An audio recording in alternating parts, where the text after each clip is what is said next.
My name is Alixandra Prybyla, and I am embodying the Cailleach this year in Samhuinn 2020. So the Cailleach was an old woman when the gods were born. She is an ancient power, a goddess of death, weather, and winter, to name just a few of her domains. She constructed the Scottish landscape with her hammer and her chisel, and she presides over humanity with a firm but fair hand. The Cailleach is the one who brings in winter.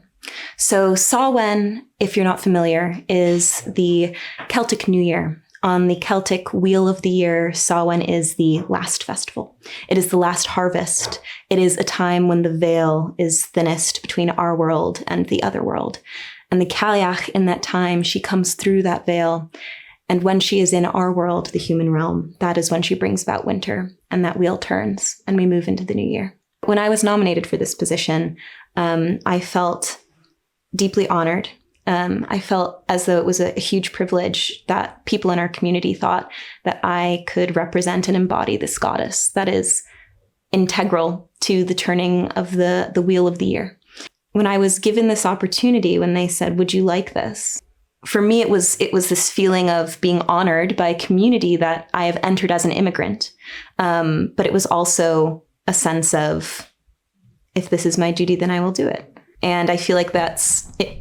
The work of the Cailleach, I think, resonates with that message, because the Cailleach is very stolid. She brings about winter as though it is something that it's very bodily.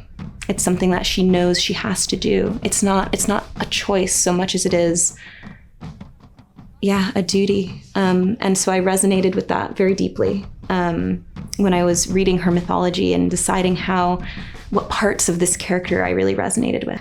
And so when I was exploring what felt right for the Cailleach this year, I wanted to be very open. I wanted to feel however I felt about the myths that I read and come to them very naturally. So the first was how the Cailleach made the Scottish landscape very intentionally. She had her hammer, she had her chisel, she made the mountains, she made the earth that we walk upon. And this was something that was done with lots of planning. There's this one story called The Creation of Loch Awe. And in that story, the Cailleach falls asleep next to one of her wells, and she forgets to put the lid on. And the well gushes out, and it creates what today is Loch Awe. And it was because she took a nap, she rested, and she created this part of the landscape that was unplanned, but also now integral to what we understand as Scotland. And so I was really taken by these two types of myth. This creation that is done with intentionality and forethought, and this creation that is done very organically through rest and through play.